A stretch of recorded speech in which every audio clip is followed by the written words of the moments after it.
Babat Tanah Kendala. Ketika Sultan Agung memutuskan perang terhadap Belanda di Batavia, semua adipati, tumenggung dan para pembesar kerajaan dipanggil pada suatu pertemuan agung di Kerajaan Mataram yang dipimpin langsung oleh Sultan.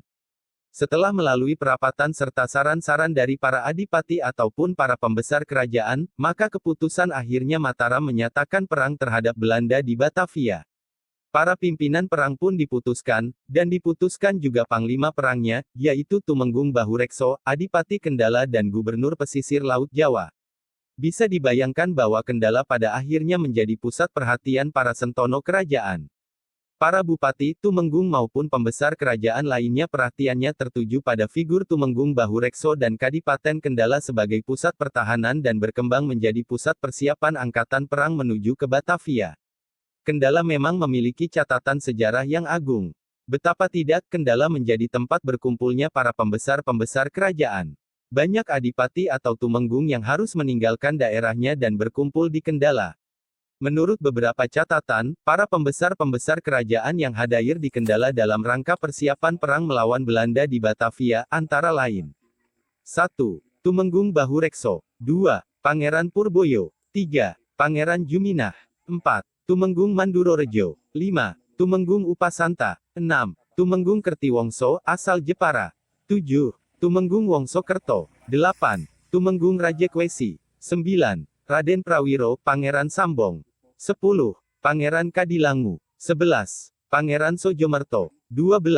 Raden Sulamjono, putra Tumenggung Bahurekso. 13.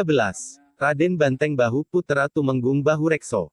14. Kiai Akrobudin. 15. Kiai Mojo dan Kiai Sandi, pengawal Pangeran Sambong. 16. Tumenggung Begananda. 17. Raden Haryo Sungkono. 18.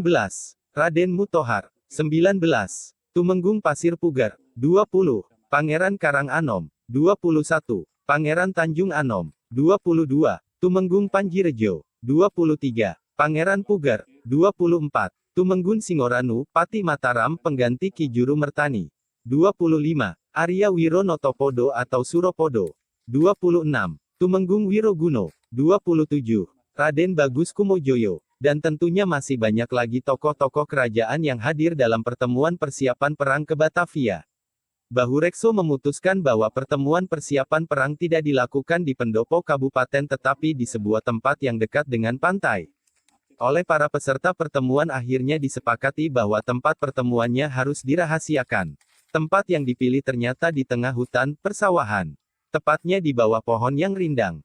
Pohon itu sekarang ini dikenal dengan nama pohon kemangi. Pohon itu terletak di tengah-tengah persawahan, Pemakan, sekarang, masuk wilayah desa Jungsemi Kecamatan Kangkung. Dan tempat itu pada akhirnya dijadikan sebuah pemakaman yang masih terkenal keramat. Namun ada keterangan lagi bahwa pohon kemangi itu adalah sebuah pohon yang lurus ke atas laksana sebuah payung. Dari sekian puluh peserta paseban di Kemangi, semuanya terlindungi. Bahkan ada yang menerangkan lagi bahwa peserta paseban tidak akan bisa dilihat oleh mata telanjang karena memang sudah dipayungi oleh pohon kemangi serta oyot mimang yang ditanam oleh Tumenggung Rajekwesi atau Ki Gede Kemangi. Penanggung jawab pertemuan diserahkan pada Tumenggung Rajekwesi atau Ki Ageng Kemangi.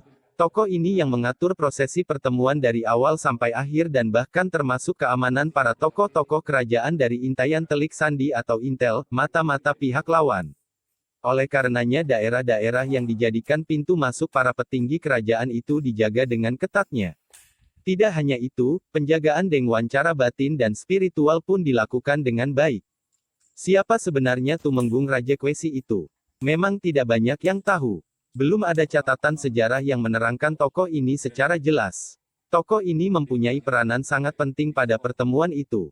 Demi keselamatan para pemimpin kerajaan dan demi suksesnya pertemuan persiapan perang, maka tempat di sekitar pertemuan dipagari dengan oyot mimang, yang kokoh. Bagai pagar besi. Bahkan lebih kokoh dari pagar besi. Oyot mimang seperti dalam cerita tutur merupakan kinayah bagian dari ayat suci Al-Quran. Oyot berasal dari kata ayat, mimang diambil dari petikan-petikan huruf, kata dari ayat kursi, yaitu mimma. Untuk lebih jelasnya perhatikan ayat Al-Quran yang lebih dikenal dengan nama ayat kursi. Petik 2. Allahu la ilaha illahu wal hayyul qayyum la ta'khuzuhu sinatun wala naum. Lahu ma fis samawati wa ma fil ardi. Men zal lazi yashifau, indau ila biisnihi ya'lamu ma baina aidihim wa ma khalfahum wa la yuhituna bisyai'in min ilmihi illa bimasya. Wasiat kursiyuhu samawati wal ardi wa la ya'uduhu hifdunma wa huwal aliyul adhim. Artinya, Allah, tidak ada Tuhan melainkan Dia, yang maha hidup lagi maha tegak. Tidak mengantuk dan tidak tidur. Baginya segala yang ada di langit dan segala yang ada di bumi. Siapakah yang akan dapat memberikan pertolongan di sisinya tanpa seizinnya? Dia maha mengetahui apa-apa yang di hadapan mereka, dan apa-apa yang ada di belakang mereka, dan mereka tidak akan dapat menjangkau ilmunya sedikit pun, kecuali pengetahuan yang telah dikehendaki olehnya. Singgasananya sangat luas, seluas semua langit dan bumi. Dia maha luhur lagi maha agung. Makam Waliullah Akrobudin terletak di Desa Kalioso Kecamatan Kangkung Kabupaten Kendala. Mari kita datangi makam Kiai Akrobudi yang berada di Kalioso Kecamatan Kangkung Kabupaten Kendala bersama Gus Subud dan Kiai Haji Sunardi untuk mengetahui sejarah Kiai Akrobudin. Jangan lupa di subscribe, tekan tombol lonceng bisa mengikuti perjalanan dunia lain. Jangan lupa di komen disertai Instagramnya Gus Subud dan Kiai Haji Sunardi akan membagi-bagi hadiah door prize akan diumumkan di Instagram kalian.